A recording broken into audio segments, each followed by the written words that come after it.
इफ्रा, ये चीज़ मैं आपसे पूछ रही हूँ और मैं उन सभी यंगस्टर्स की तरफ से पूछ रही हूँ क्योंकि 370 तो अभी 2019 की बात है। उससे पहले जब मैं यहाँ पर लोगों से बात करती थी, वो कहते थे कि हम भी चाहते हैं इलेक्शन में लड़ना, टिकट नहीं मिला। ये देश में, हर देश क्या दुनिया भर के हर इलाके की बात है।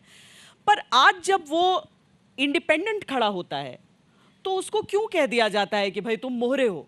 उसका अपना वजूद नहीं है, वो चुनाव नहीं लड़ सकता। जी, पहली बात तो श्वेता जी, आपने कहा कि जब आप पहले बात करती थी तो अब आज वो बात करने वाले राहुल कंवल साहब ने भी सवाल किया था, वो लोग आज अलग भाषा लोग बोलते हैं। शायद उसकी वजह ये है कि जिन लोगों से आप बात करती थी वो आज जेलों में बंद है।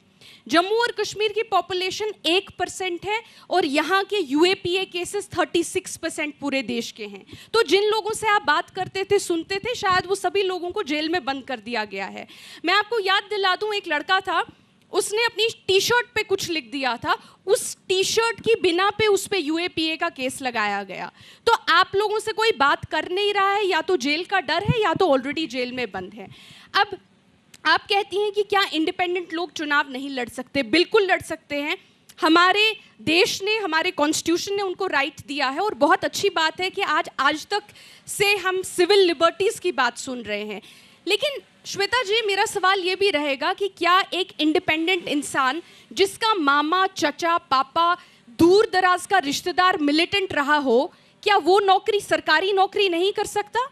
क्या जम्मू और कश्मीर की भाजपा सरकार उसको सरकारी नौकरी करने देती है?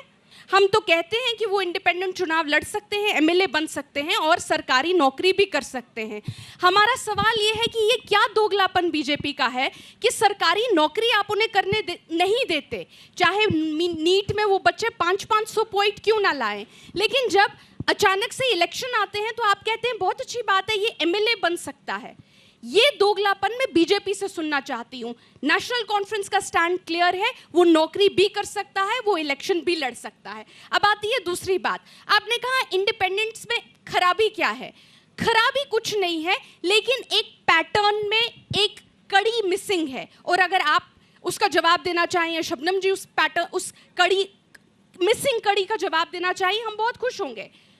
जम्मू कश्मीर में ये जो इंडिपेंडेंस का सिलसिला है, ये कश्मीर घाटी में क्यों, why is it confined to Kashmir valley?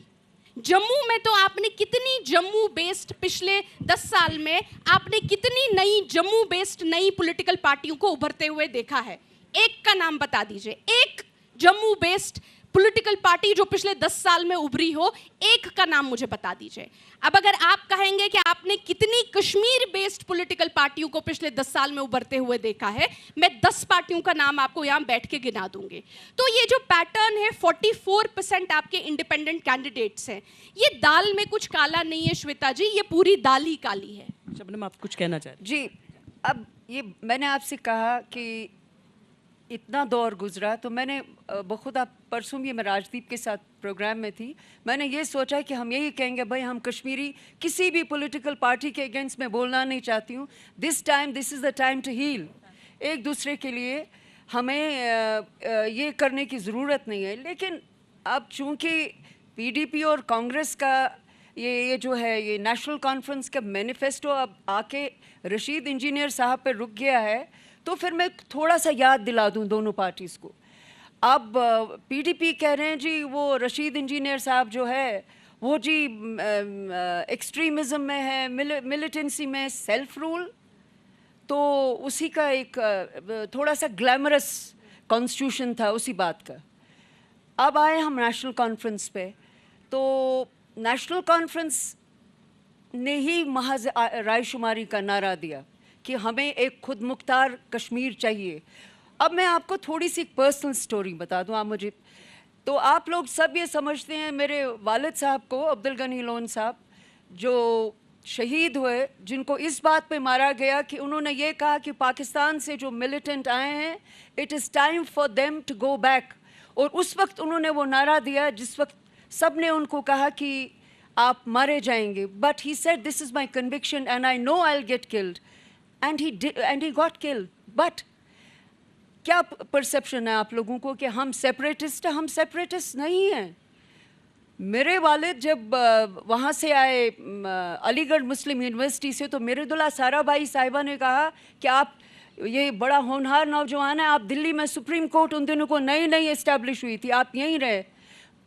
It was a group of young boys. They joined Congress.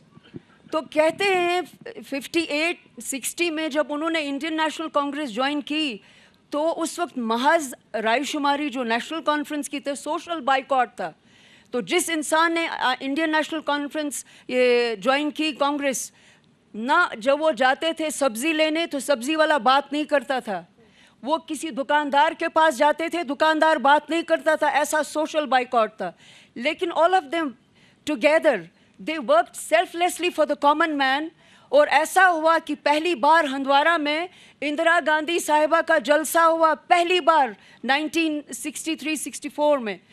That was the first time because all of these people they worked selflessly for the common man.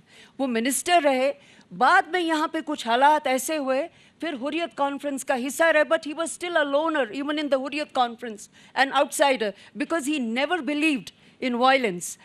अब ये रहा इन parties का कि मुझे जो लग रहा है, जो मुझे अंदाज़ा लग रहा है कि नेशनल कॉन्फ्रेंस और पीडीपी का सिर्फ एक ही मकसद है कि ये पावर जो है ये सिर्फ आप हमें दे दीजिए. बाकी कश्मीरी जो है उनको वहाँ पे स्लोगन्स करने हैं, वो आज़ादी के लिए रोज़ स्लोगन्स दें, मारे जाएं वहाँ पे. कुछ क्यों नहीं आएंगे हमारे नौजवान? अगर उन्होंने आज़ादी के पार्टिसिपेट पहले ही कहा हमने जी आज़ादी लड़ी, अब उनको समझ में आया कि the road to all these things is very difficult. मैं ये चाहती हूँ कि जो जेलों में भी हैं उनको छोड़ दीजिए, रिहा कीजिए, उनको भी पार्टिसिपेटरी डेमोक्रेसी में पार्ट करने दे दीजिए. मगर मुझे हैरत इस बात की होती है, सबसे जो मुझे एज अ लॉयर जो सबसे मुझे यहाँ पर चीज़ जो लगती है वो है अफसा. अफसा का क्या मतलब होता है? अफसा का मतलब ये होता है कि जब एक प्लेस डिस्टर्ब्ड होती है, अ डिस्टर्ब्ड एरियाज एक्ट, जहाँ आप फंडामेंटल राइट्स को पामाल करते हैं. श्वेता जी, आप और मैं we are not on equal terms. आप मेरे से सुपीरियर हैं, आप सब लोग जो आए हैं you are superior than me. Now you will ask me how, because my fundamental rights have been suppressed. वो उनको गो बाय दिया गया because this area has been described as a disturbed areas act. तो जब LG साहब या honourable home minister साहब ये कहते हैं कि जी बड़ा ग्लोरियस पीरियड है, तो मेरा बहुत रिस्पेक्ट से उनसे सवाल है कि जब आप ग्लोरियस कहते हैं तो मेरा फंडामेंटल राइट ही जब सप्रेस्ड है, वो बंद है, तो आप मुझे बताइए I don't feel equal to you. जब मैं आप सब से बात करती हूँ मुझे मालूम है कि मैं आपके बराबर नहीं हूँ, लेकिन फिर भी कभी कभी मैं हिम्मत करती हूँ कि आप लोगों के पास साथ आप आके बात करती हूँ. Thank you for calling me, but still I am saying I am not equal to. But लेकिन ये पार्टीज उस चीज़ को बिल्कुल टच नहीं करती हैं. They don't touch it because they don't want to get into it.